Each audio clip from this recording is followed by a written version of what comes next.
Şükür. Hoş geldiniz. Allah razı olsun. Hoş bulduk Sayın Başkanım. Cumanız mübarek olsun. Geçen yılımız da mübarek olsun. Hocam. İyisiniz inşallah. Görüşememiştik. Kısmet olmamıştı ama kısmet bugüneymiş.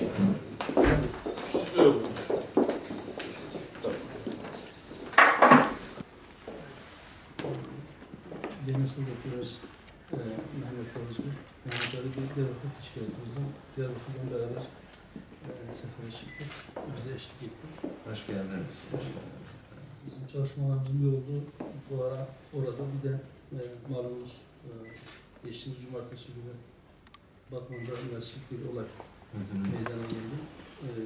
Son birkaç gün bizi meşgul ediyor doğrusu. Çok çirkin ithamlar ve iddialarla karşı karşıyayız.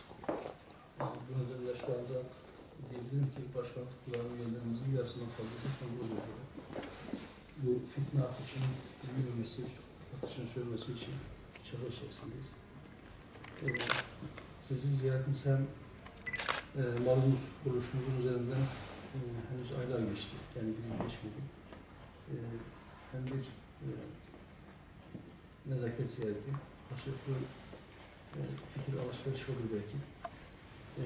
İnşallah bu diyalog kapılarından çok gidip geleceğiz daha. Birbirimizin fikirlerinden istifade etmeye çalışacağız inşallah.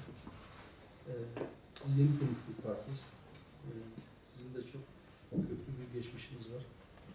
Gerçi bu geçmiş bir anlamda bizim de geçmişimizdir. İslami hassasiyetleri olan, İslam'da referans alan iki parti olarak daha sık diyalog halinde olmamız gerektiğini düşünüyoruz. Bunu eğer siz de bu şekilde takdir ederseniz inşallah diyaloglarımız bundan sonra sıklaşır. Bir de bizim projelerimizi büyük bir çoğunluğu Türk'tür. Partimizin öyle tahmin ediyoruz ki tabanının da yine büyük bir çoğunluğu Kürtlerdendir. Malumunuz bir süreç işliyor. Bu süreçle ilgili de bazı görüş ve düşüncelerimizi sizlerle paylaşmak istedim. Sizin de bu konudaki görüş ve düşüncelerinizi almak isteriz. Bu çerçevede bir ziyaret gerçekleştirmek istedik. Rabbim hayırlara vesile kılar inşallah. Cuma değil mi? Yanlış yapmıyorum. Evet. Anadolu'da Perşembe günü öğleden sonra Cuma'ya Evet. dahil edilir. Nitekim geceler de gündüzden önce gelir İslami düşünceye göre. Bu akşam mesela Cuma akşamı. Evet. Öyle Cumanız mübarek olsun. Öbür taraftan İslami yılbaşının 1435. yıl dönümüne girdik. Milliyetimiz İslam'la oluyor. Hiç şüphesiz. Sizin de buyurduğunuz gibi belki ilk ihtilat Alparslan'ın, Sultan Alparslan'ın komutasında Türklerin Anadolu'ya girişlerinde Kürtler kendi dindaşları olan Türklerle hemen kardeş olarak paylaştı ve Anadolu kaplarını beraber açtılar, bildiler.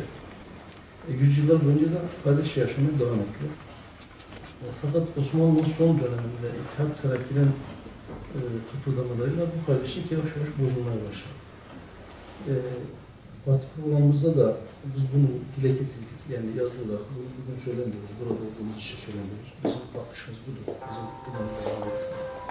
Cumhuriyet'in ilk yıllarında özellikle birinci meclisin dağıtılmasından sonra bu kardeşlik iyiden iyi olur. İşte dışarı verelim.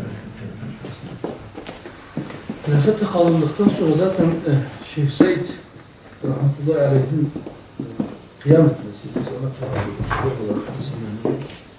kıyam etmesinin sebeplerinden bir tanesi hilafetin ilgisi ve o aşamadan sonra aradaki rabıtaların koparılmış olması. Cumhuriyet tarihi boyunca gerçekten özellikle tek parti döneminde çok büyük zulümler yapıldı. Bu zulümler sadece Kürtlere mi yapıldı? Hayır. Bütün mütedeyyin Müslümanlara, Türküyle, Kürdüyle, Lazıyla, Çerkeziyle, Arnavutlu'yla, Boşnak'la, herkese yapıldı. Fakat Kürtler, yani daha doğrusu Türk olmayanlar, Türk kökenli olmayanlar İslamlıkların yanında bir de ayrı bir kavme mensup olmalarından dolayı katmerli zulümler vardır. Bu da bir hakikattir. Yerlerinden sürgün edildiler, isimleri değiştirildi, mekanların isimleri değiştirildi. Elhasıl uzunca bir müddet bu zulümler devam etti.